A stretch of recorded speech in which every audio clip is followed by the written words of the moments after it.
کسی بھی ولی نے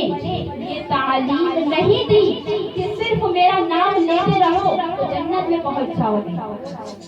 نہیں، کسی بھی ولی نے یہ تعلیم نہیں دی، بلکہ جو ہے یہ جو محبت، یہ جو نسبت کی بات ہم کر رہے ہیں،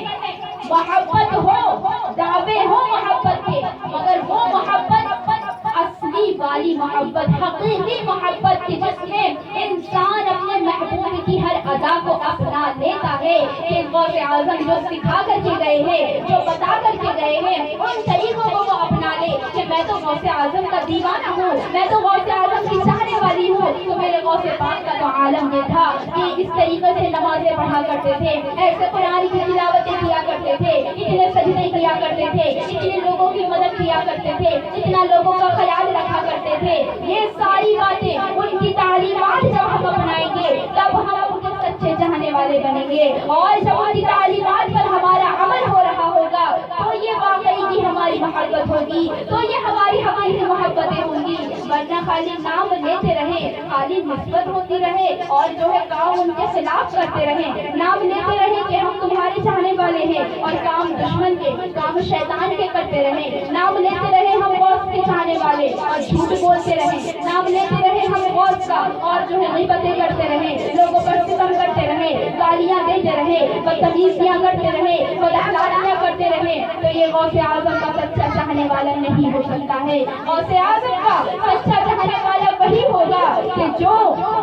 ان کی تعلیمات پر عمل کرتا ہوگا۔ تو ہماری محبتیں تو ہیں، ہم نے محبت کی شروعات تو کر دی ہے، لیکن اپنے قدموں کو اور آگے بڑھانا ہوگا کہ ہم ان کی تعلیمات کو بھی اپناتے ہیں، کہ ان کی ماں کا کردار کتنا حسین رہا ہے، ان کی ماں کا کردار کتنا اعلیٰ رہا ہے، ان کی ماں کے کردار کو ہمیں اپنے سامنے رکھنا ہوگا کہ ان کی ماں تھی جنہوں نے عبد القادر کو غوث اعظم بنا دیا، انہوں نے کیا تربیت کی ہوگی اپنے بیٹے کی۔ آج ضرورت اسی بات کی ہے کہ ہم غوث اعظم کے چاہنے والے ہیں، ہم غوث اعظم کی فاتحہ کرتے ہیں، ان کی 11ویں مناتے ہیں، تو اسی پر ہمیں بس نہیں کرنا ہے، بلکہ سبق لینا ہے، درس حاصل کرنا ہے کہ ان کا گھرانہ کیا گھرانہ تھا۔ انہوں نے چوروں کو ولی بنا دیا، انہوں نے ڈاکوؤں کو جو ہے ولی بنا دیا ہے، انہوں نے جو ہے کتنوں کو کلمہ پڑھا دیا، کتنوں کے دلوں میں عشق رسول بھر دیا، اللہ رب العزت کی محبتیں بھر دی،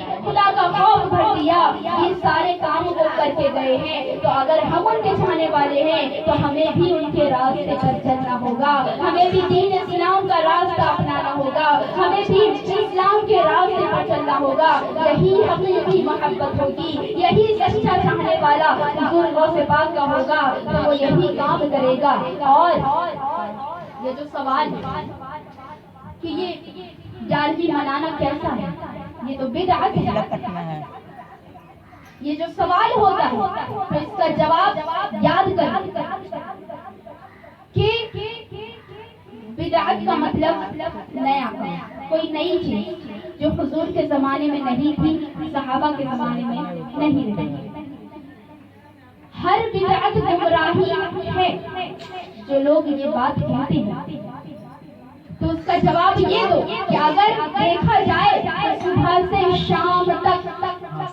10 20 نہیں 50 100 ہم بدعت کے کام کرتے ہیں۔ حضور کے زمانے میں تو یہ نہ مائک تھا، نہ موبائل تھا، نہ لائٹ تھی، نہ کیمرہ، کچھ بھی نہیں تھا، نہ یہ کپڑے تھے جو آج ہم پہنتے ہیں، نہ یہ پکے مکان تھے، نہ یہ گاڑیاں تھی، نہ یہ سواریاں تھی، کچھ بھی تو نہیں تھا۔ جی ہی نہیں سکے گا انسان، بدعت سے بچنا چاہیے گا۔ تو علماء کرام نے اس کی 2 قسمیں کی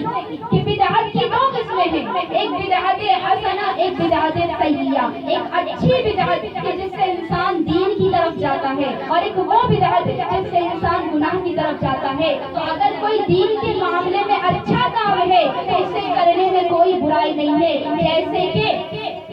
حضور کے زمانے میں قرآن لکھا ہوا نہیں تھا، مگر